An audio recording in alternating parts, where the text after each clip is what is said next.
watch me. Bonjour, bonsoir tout le monde, je suis ravie de vous retrouver aujourd'hui pour une nouvelle vidéo news consacrée à l'actrice Scarlett Johansson qui fait un petit peu parler d'elle en ce moment pour des bonnes raisons mais aussi pour des mauvaises. Il y a une petite polémique autour d'elle, donc écoutez, je vais vous expliquer tout ça. Avant de démarrer, n'oubliez pas que désormais vous pouvez me rejoindre sous le format podcast. À chaque fois que sort une vidéo, dès le lendemain matin à 7h, vous l'aurez en version audio. Je vous mets tout en barre d'infos concernant les plateformes d'écoute où vous pouvez me rejoindre. Voilà. D'ores et déjà, je vais commencer par le commencement et un jour je vous ferai une vidéo sur Scarlett Johansson, sur tout son parcours, promis. Donc déjà, dans un premier temps, elle a reparlé de sa plainte contre Disney après le gros pataquès qu'il y avait eu avec Black Widow et s'est dite déçue d'avoir été la seule à tenir tête au studio. Alors petit rappel des faits pour ceux qui seraient passés à côté, en 2021, Scarlett avait porté plainte contre Disney pour sa gestion de la sortie de Black Widow à cause de la pandémie de Coco. Le film était arrivé simultanément en salle et sur Disney+. À l'origine, son contrat garantissait un pourcentage sur les recettes récoltées au cinéma, ainsi qu'une sortie exclusive en salle. Certains acteurs du MCU avaient empoché de jolies fortunes grâce à ça. Exemple, Robert Downey Jr. et ses 55 millions de dollars pour Avengers Endgame. Mais sortir le film sur Disney+, en plus d'être une rupture directe du contrat, a énormément baissé les revenus potentiels de Scarlett. Black Widow a été un gros bid au box-office, avec 379 millions de dollars récoltés contre plus de 200 millions de coûts de production hors marketing. Scarlett a donc porté plainte contre Disney et tout ceci a fini par être réglé à l'amiable. Disney lui a versé 40 millions de dollars. Officiellement, Scarlett et Studio sont encore en bons termes et récemment, Scarlett est revenue sur cette affaire et s'est plainte du silence assourdissant de ses collègues. Alors c'est lors d'un entretien accordé aux médias britanniques The Telegraph que Scarlett Johansson a reparlé de cette plainte contre Disney et des enjeux qu'elle représentait pour elle-même ainsi que toute l'industrie. Ce serait super d'avoir plus de soutien de la part de la communauté et de mes pairs de manière vocale, publique, sur certains sujets qui concernent l'ensemble de l'industrie. C'est toujours utile d'avoir plus de voix les gars, sinon que ce qu'elle déclarait. On passait d'un modèle où les bonus dépendaient des entrées en salle à un système où il fallait comprendre comment ça se traduisait pour le streaming. C'était devenu beaucoup trop flou, sans aucune règle. Le fait d'avoir pu parler de tout ça a permis de faire bouger les choses dans le bon sens. Mais oui, j'aimerais bien avoir plus de soutien. Fin de citation. Alors il est vrai que Scarlett Johansson a été l'une des premières à s'exprimer sur les revenus des acteurs liés au streaming. Dans son cas, on peut avoir tendance à croire à un caprice. Elle est extrêmement bien payée par ailleurs, mais on peut quand même se dire qu'elle a naturellement le droit de se plaindre du non-respect de son contrat, peu importe la somme en jeu. Deuxièmement, c'est aussi pour les autres membres de l'industrie hollywoodienne que les enjeux liés au streaming étaient grands. Tout ça a d'ailleurs été au cœur de la grève des acteurs et des scénaristes en 2023. Dont ils sont sortis gagnants. Les plateformes sont dans l'obligation d'être transparentes sur leurs chiffres et les scénaristes reçoivent désormais un bonus lié à l'audience d'un programme. Ce qui semble être une évidence aujourd'hui a été un vrai bordel à mettre en place. Donc voilà, fin de la parenthèse par rapport à cette histoire avec Disney+.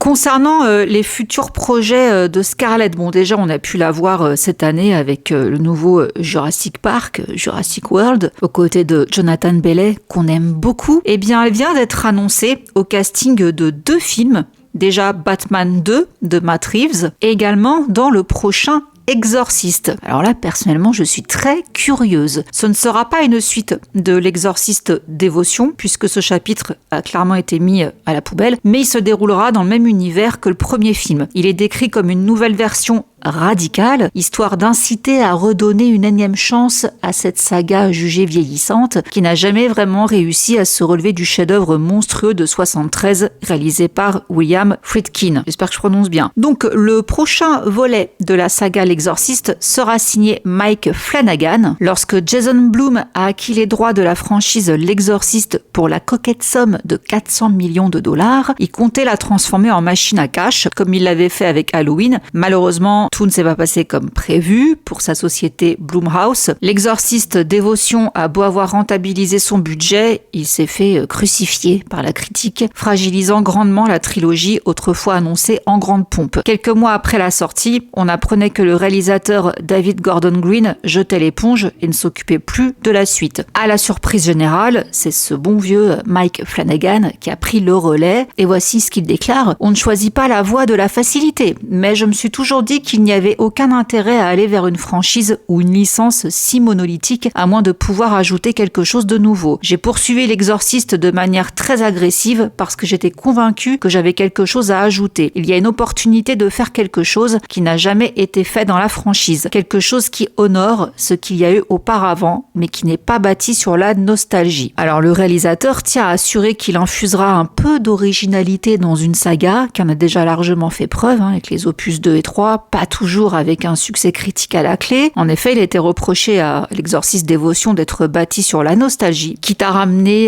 Ellen Burstyn. Et là, Flanagan ne se contente pas de rassurer, il assure: « J'ai vraiment juste vu une opportunité de faire le film le plus effrayant que j'ai jamais fait. Je sais que les attentes sont énormes, personne n'est plus intimidé que moi. » Au moins, on sait qu'il a la pression. Alors, cet exorciste n'a pas encore de titre officiel ni de date de sortie. Le tournage est prévu à New York dès que les agendas de tout le monde seront alignés. Et donc, voilà, on pourra retrouver Scarlett Johansson dans ce nouvel exorciste. Maintenant, passons donc à la grosse polémique du moment. Scarlett Johansson a défendu Woody Allen. Et ça ne passe pas. Petit rappel sur Woody Allen pour comprendre pourquoi ça dérange, même si je pense que vous êtes tous au courant, mais quand même. On a Dylan Farrow qui accusait Woody Allen, son père adoptif, d'agression sur elle en 1992. Ces accusations ont été rendues publiques dans les années 90, mais ont suscité un regain d'intérêt en 2014 après la publication d'une tribune dans le New York Times par Dylan Farrow, alors âgé de 28 ans. Je cite: « Quand j'avais 7 ans, Woody Allen m'a prise par la main et m'a emmenée dans un grenier sombre et exigu au 2e étage de notre maison. Il m'a dit de m'allonger sur le ventre et de jouer avec le train électrique de mon frère. Puis il m'a agressé intimement. » Alors, Woody Allen a toujours nié les accusations de Dylan, qui ont également été abordées dans la série documentaire Allen v. Farrow, diffusée sur HBO en 2021. Les allégations de Dylan Farrow contre Woody Allen, formulées pour la première fois il y a 25 ans, ont fait l'objet d'un examen approfondi par les forces de l'ordre et les services de protection de l'enfance, déclaré un représentant de Woody Allen. Dans un communiqué à USA Today en 2017, les enquêteurs ont conclu sans ambiguïté que Dylan Farrow n'avait pas été victime d'abus S. Aucune poursuite n'a été engagée et la raison est simple, Woody Allen est innocent. Et pour couronner le tout, une semaine après les déclarations de Dylan, Woody Allen, alors âgé de 57 ans, officialisait sa relation avec Soon-Yi Previn, la fille adoptive de son ex-compagne Mia Farrow, âgée de 22 ans. Il avait déclaré « Le cœur a ses raisons que la raison ignore ». Et de son côté, Soon-Yi déclare « Je suis loin d'être une petite fleur mineure et retardée qui a été abusée, agressée et gâtée par un beau-père diabolique. » Elle choisit par la suite de garder le silence jusqu'à la parution d'un entretien choc accordé au magazine Vulture en septembre 2018 dans lequel elle épingle Mia Farrow. Alors l'actrice de Rosemary's Baby, qui a déclaré dans le magazine Elle US ne plus se soucier de Woody Allen, aurait pourtant, selon Soon-Yi, encouragé Dylan Farrow à rédiger la tribune « Pourquoi la révolution MeToo a-t-elle épargné Woody Allen ?» qui était paru dans le Los Angeles Times en décembre 2017. Ce qui est arrivé à Woody est si bouleversant, si injuste, s'indigne Soon-Yi. Mia a tiré parti du mouvement MeToo et exhibé Dylan comme une victime. Donc elle soutient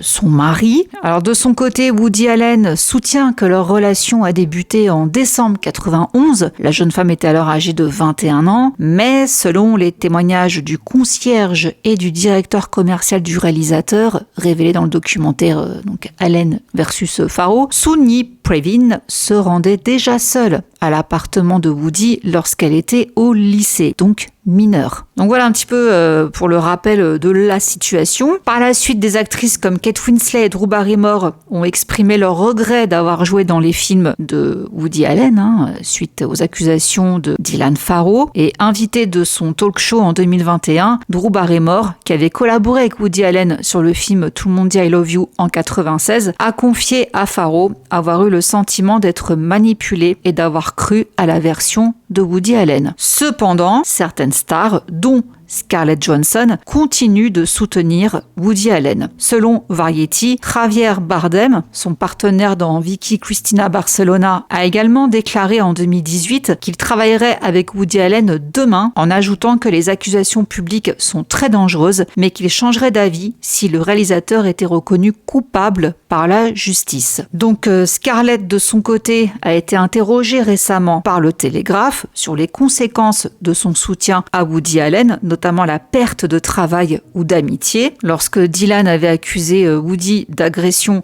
Scarlett Johansson l'avait défendu. Donc là, elle confie au journal britannique qu'il était difficile de savoir si son soutien à Woody Allen avait eu des répercussions, car on ne sait jamais quel effet domino cela peut engendrer. Elle a également ajouté « Ma mère m'a toujours encouragée à être moi-même, à comprendre l'importance de l'intégrité et à défendre mes convictions. En même temps, je pense qu'il est important de savoir reconnaître quand ce n'est pas votre tour. Je ne veux pas dire qu'il faut se taire, je veux dire que parfois, ce n'est tout simplement pas le bon moment. Et c'est quelque chose que j'ai mieux compris en mûrissant. » Alors pour rappel, Scarlett Johansson avait joué dans les films de Woody Allen Matchpoint, Scoop, Vicky Cristina Barcelona, et elle déclarait à l'époque au Hollywood Reporter « J'adore Woody, je crois en lui et je retravaillerai avec lui sans hésiter. » Et ça, c'était au moment donc où il y avait ces accusations contre lui. Donc dans une interview accordée à Vanity Fair et publiée 2 mois plus tard, Scarlett réaffirme sa position. « Je maintiens ce que je ressens. Je comprends que cela puisse heurter certaines personnes, mais le fait que je crois mon ami ne signifie pas que je ne soutiens pas les femmes, que je ne crois pas les femmes. Je pense qu'il faut examiner chaque cas individuellement. » Et donc depuis, Scarlett n'a jamais renié son soutien à Woody Allen. Et ça, en ce moment, ça refait surface et ça plaît pas trop. Voilà les amis pour le petit update sur Scarlett. Encore une fois, je vous ferai une vidéo entièrement consacrée à elle. Je vous laisse là, je vous fais plein de gros bisous et je vous dis à dimanche.